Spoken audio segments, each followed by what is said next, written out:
The courtroom in Caldwell County had not seen a crowd like this in 11 years, not since the Petrie murder trial. Every bench was full. Men stood along the back wall with their hats in their hands, and at the center of it all sat a folded, yellowed piece of paper that a 71-year-old farmer named Elias Marrow had carried in his coat pocket for 6 months, afraid that if he let it out of his sight for even a single night, it would disappear the way so many things had disappeared from his life that year. The railroad's lawyer, a sharp young man named Whitfield Combs, stood before the judge with a confidence that filled the room like smoke. "Your Honor," he said, "the Atlantic and Cumberland Railway Company has offered Mr. Marrow $2,500 for a single acre of undeveloped land, an offer more than triple its assessed value. He has refused. We are simply asking this court to compel the sale under the doctrine of eminent domain, as the corner parcel is essential to the safety of the new rail spur." The judge turned to Elias. "Mr. Marrow, you've heard the offer. You understand the law gives the railroad significant power here. Do you have anything to present to this court?" Elias stood slowly. His knees ached the way they always did before rain.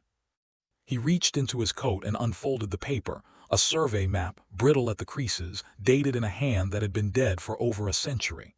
"I have this," he said, "drawn in 1891 by the county surveyor himself.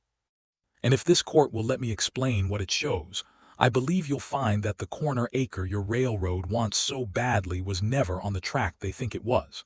It's not for sale because it was never theirs to buy in the first place. It's mine. It's been mine, my family's, since before the railroad was so much as a rumor in this county."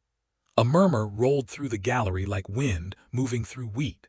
Combs's confident smile faltered for the first time since he'd walked into that courtroom. To understand how a folded piece of paper stopped a multi-million-dollar railroad expansion in its tracks, you have to go back. Back past the lawsuit, past the offer, past even the railroad company itself, to a spring morning nearly a century and a half earlier, when a tired surveyor rode out to a nameless stretch of Tennessee farmland with a brass compass, a chain, and no idea that the lines he was about to draw would still matter 135 years later.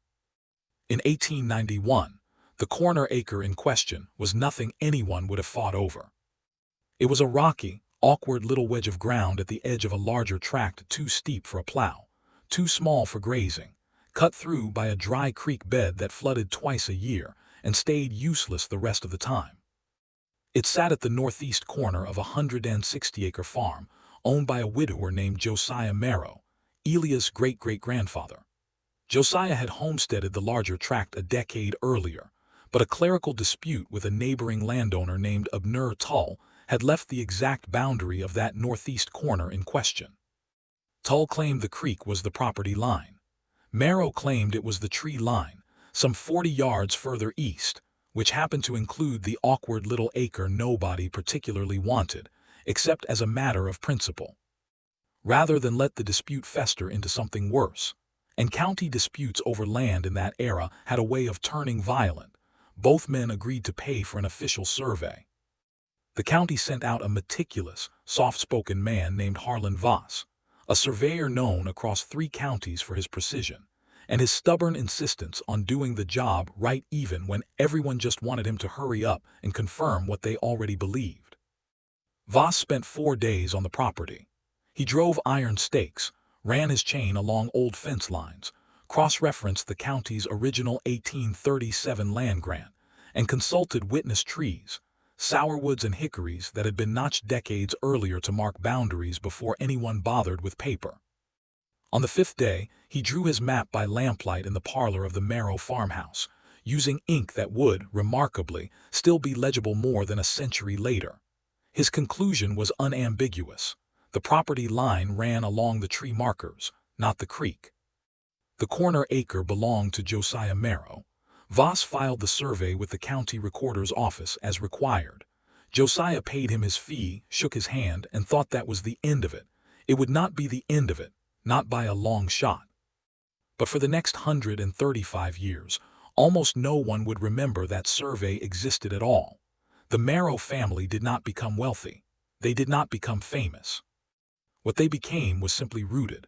The kind of family that stays on one piece of land for so long that the land starts to feel less like property and more like a limb of the family itself. Josiah's son inherited the farm and kept dairy cattle. His grandson switched to tobacco during the years when tobacco was still the crop that kept a family fed. Along the way, farmhouses burned and were rebuilt, fences were restrung a dozen times. And the corner acre, still too rocky and too wet to be useful for anything but a stand of scrub trees and an old toolshed, passed from one generation to the next without much ceremony. It was simply there. Nobody surveyed it again. Nobody thought they needed to. By the time Elias Marrow was born in 1955, the farm had shrunk through sales and hard years to just under 60 acres. But the corner parcel, all 1 acre of it, remained intact, tucked against the northeast property line exactly where Harlan Voss had drawn it in 1891. Elias grew up walking past that acre nearly every day of his childhood. He knew every twisted tree on it. He'd built a fort out of scrap lumber there as a boy, fished for crawdads in the creek that cut along its western edge, and later. As an old man living alone after his wife passed, he'd sometimes walk out there in the evenings just to sit and think, because it was quiet in a way the rest of the world had stopped being. He had no idea for most of his life that the original deed to that acre had a flaw in it, a flaw that had nothing to do with his family's rightful claim, and everything to do with paperwork that had been filed, misfiled, and half forgotten by county clerks 2 lifetimes before he was born. He also had no idea that 80 miles away, in a glass office tower, a company was already drawing lines on a map that ran directly through the middle of his family's land. The letter arrived on a Tuesday in March, tucked in among seed catalogs and a water bill. Elias almost threw it out unopened, assuming it was another advertisement. The return address read Atlantic and Cumberland Railway Company, Corridor Development Division. Inside was a notice. Polite in tone but unmistakable in purpose. The railroad was planning a new freight spur to serve an expanding distribution hub 2 counties over, and the proposed route required a small parcel of land currently recorded, according to the county's modern digital records, as belonging to Elias Marrow. The company was prepared to offer fair market compensation and hoped to resolve the matter amicably and promptly. The number attached was $2,500. For a single, rocky, mostly useless acre, that was an absurd sum, nearly 4 times what similar land sold for in that part of the county. Elias' neighbor, a retired schoolteacher named Ruth Cavanaugh, who still kept up with legal matters out of old habit, told him flatly, "Elias, when a railroad offers you triple what land is worth, it's not because they're generous. It's because they need it bad and they know it, and they're hoping you don't ask why." Elias didn't need the money. What he needed was for nobody to touch that corner of his family's land, tobacco fort and all. He wrote back a short letter declining the offer. The second letter arrived 3 weeks later. The tone had changed. It cited eminent domain law, referenced the railroad's status as a common carrier with statutory rights of way, and informed him that if a negotiated sale could not be reached, the company would petition the court to condemn the property for fair compensation, meaning the sale might happen whether he agreed or not. Elias sat at his kitchen table that night with both letters spread in front of him, and for the first time in his 71 years, felt something he could only describe as a slow, cold anger. Not loud, not dramatic, just deep like water finding its way through a crack in stone. He decided he was not going to lose that acre without understanding exactly why they wanted it so badly. Elias did not have money for a big city law firm. What he had was time, stubbornness, and a growing suspicion that the railroad's urgency meant something. So he started asking questions, first at the county planning office, then at the recorder's office, then finally with an old friend of his late wife's, a semi-retired civil engineer named Dale Ferris, who had spent 30 years reading exactly the kind of technical documents Elias needed help understanding. Dale looked over the railroad's proposed corridor plans, which were part of the public record required for the eminent domain filing, and it didn't take him long to see the problem. "Elias," he said, spreading the plans across his workbench, "this corner acre of yours isn't just in the way of their route. It's the only place along this whole stretch where the grade is gentle enough to lay track without blasting through bedrock or rerouting around a wetland 2 miles out of the way. Every other option costs them millions more, and probably years of extra permitting. In other words, the corner acre wasn't a minor inconvenience to the railroad's plans. It was the linchpin. Without it, the entire spur either had to be rerouted at staggering cost or abandoned altogether. $2,500 was a rounding error against what the company stood to save by getting that acre quietly and quickly. That explained the urgency. It did not yet explain why the acre might not be theirs to condemn in the first place, because condemnation only worked cleanly if the property's legal boundaries and ownership were settled and undisputed. And on paper, in the county's current digital records, everything looked settled. Elias Marrow's grandfather had recorded the tract decades ago, using a boundary description that, unbeknownst to anyone, had quietly drifted from Voss's original 1891 line sometime during a records digitization project in the 1970s. A common problem in rural counties, where old handwritten surveys were retranscribed by clerks working quickly and small errors calcified into the official version simply because nobody checked the originals. According to the modern digital record, the boundary ran along the creek, Abner Tull's old argument, the one Voss had specifically ruled against in 1891. If that flawed digital boundary was correct, the corner acre technically sat in a legal gray zone that made the railroad's eminent domain case far simpler.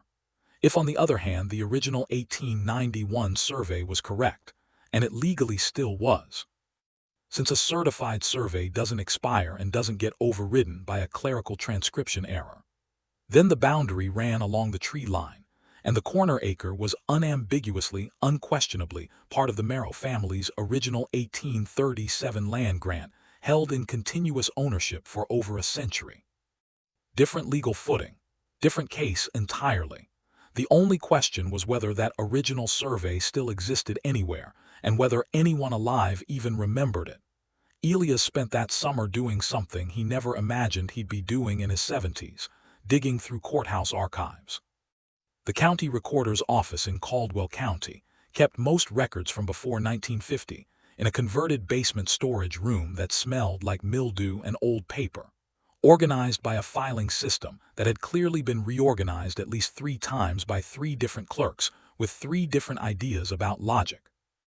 Elias went in nearly every week that summer, working with a patient young records clerk named Priya Anand, who took a genuine interest in his search once she understood what was at stake. They found dead ends first, deed books with pages torn out, index cards referencing surveys that had been lost in a 1964 flood, a promising lead that turned out to be a completely unrelated Marrow family from 2 counties over. Then in late July, Priya pulled a thin, water-stained ledger from a shelf that hadn't been touched in years. A surveyor's log book, not a deed book, something almost nobody thought to check because it wasn't technically part of the property records at all. It was Harlan Voss's personal field log, donated to the county archive by his descendants sometime in the 1950s, and essentially forgotten ever since.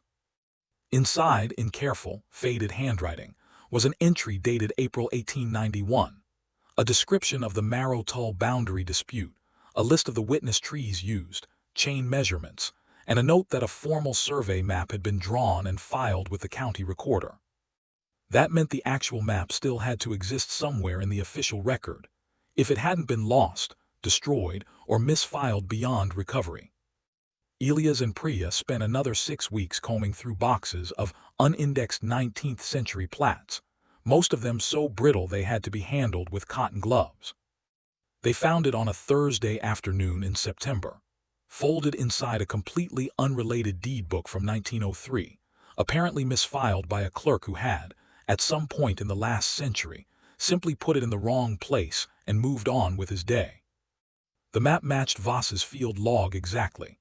It was signed, dated, sealed with the county surveyor's stamp, and unmistakably clear.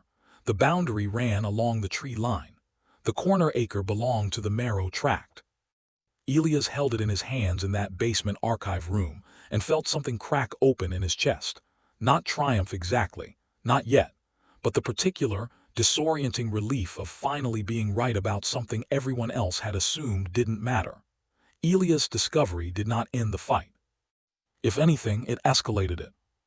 When his newly hired attorney, a sharp, no-nonsense woman named Fern Whitaker, who took the case in part because she genuinely believed the boundary error was worth exposing, presented the 1891 survey to the railroad's legal team as grounds to withdraw the condemnation petition, Combs's team didn't fold.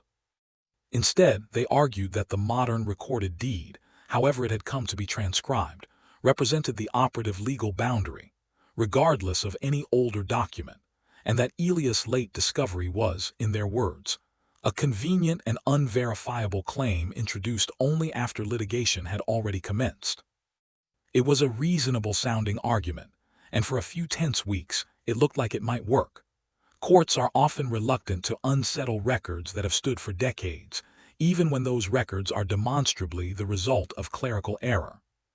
The railroad's team brought in their own surveyor to argue that the witness trees referenced in Voss's 1891 map could no longer be conclusively identified, since more than a century of storms, disease, and land clearing had taken most of the original trees. But Fern Whitaker had an answer for that too. Dale Ferris, the retired engineer, cross-referenced Voss's original chain measurements and compass bearings against modern GPS survey equipment, and found that even without the original witness trees standing, the mathematical description in the 1891 survey was internally consistent, precise, and matched the physical topography of the land. The old creek bed, the natural grade, the remnants of a stacked stone property marker, still partially visible near the northeast corner, half buried in leaf litter for over 100 years. More importantly, Fern found something in Tennessee property law that mattered enormously. A properly certified, duly filed survey, even one buried and forgotten for over a century, legally controls over a later administrative transcription error, provided the original can be authenticated and its methodology defended. The 1891 map wasn't a claim. It was, and had always been, the actual controlling legal document. The digital record wasn't a correction of it. It was a mistake that had simply gone unnoticed for 50 years. The railroad's case, which had looked airtight when it assumed uncontested modern records, was now built on sand. Which brings the story back to where it began. Elias Marrow standing in a packed Caldwell County courtroom, holding a fragile map that was older than the railroad company trying to take his land, older than the courthouse itself, older than nearly everyone in that room. Fern Whitaker walked the court through the evidence methodically. Voss's original field log, the recovered survey, mapped the misfilling that explained its century-long disappearance. Dale Ferris's modern surveying analysis, confirming its mathematical consistency, and county archive records establishing an unbroken chain of Marrow family ownership dating back to the original 1837 land grant. Combs, to his credit, fought hard. He questioned the authenticity of a map found in the wrong deed book. He raised the possibility of forgery, quickly disproven by ink and paper analysis, a forensic document examiner performed at Fern's request. He argued that even if the survey was genuine, the railroad's economic need for the corridor should outweigh a century-old paperwork technicality. It was that last argument, technicality, that seemed to cost him the room. Judge Adalyn Reyes, a measured woman not prone to dramatic statements, addressed it directly in her ruling. "Mr. Combs calls this a technicality," she said. "I call it the law. A survey is not rendered void by the passage of time, nor by a clerk's transcription error 50 years later, nor by a company's inconvenient economic timeline. The 1891 survey conducted by Harlan Voss was methodologically sound, properly filed, and has never been legally superseded. The boundary it establishes is, and has always been, the correct one. The corner acre in question belongs to Elias Marrow, as it belonged to his great-great-grandfather before him. The petition for condemnation is denied." The gallery didn't erupt into cheers. This was rural Tennessee. Not a movie set, but there was a long exhale that moved through the room like something physical, and more than one old farmer in those back benches nodded slowly the way people do when they've just watched something make sense the way it was supposed to all along. The railroad did not give up easily. They filed an appeal then, after their own engineers quietly confirmed what Dale Ferris had already told the court. That rerouting around the Acre would be expensive but far from impossible. They withdrew it 3 months later and redesigned the spur to curve around the northeast corner of the Marrow property, adding roughly $400,000 to the project's cost and 6 weeks to its timeline. Elias never spent a dollar of the money they'd offered him, because he never sold. What he did do the following spring was have the original 1891 survey map professionally preserved and framed, and he hung it in the front hallway of his farmhouse, right where anyone walking through the door would see it first. Priya Anand. The records clerk who had spent that whole summer digging through basement archives alongside him ended up starting a small side project cataloging other forgotten 19th century surveys buried in the same building, partly out of professional curiosity, and partly, she admitted, because Elias' case had made her wonder how many other old dusty half-forgotten pieces of paper in that basement were quietly still legally controlling pieces of land that people assumed belonged to someone else entirely. As for Elias, he still walks out to that corner acre most evenings when the weather allows it. The old toolshed is long gone, the fort he built as a boy rotted away decades ago, and the scrub trees have grown taller and wilder with each passing year. But the boundary, the same one a careful, unhurried surveyor named Harlan Voss walked out with a chain and a compass in the spring of 1891, remains exactly where he drew it. Some lines, it turns out, hold for longer than anyone standing on either side of them ever expects.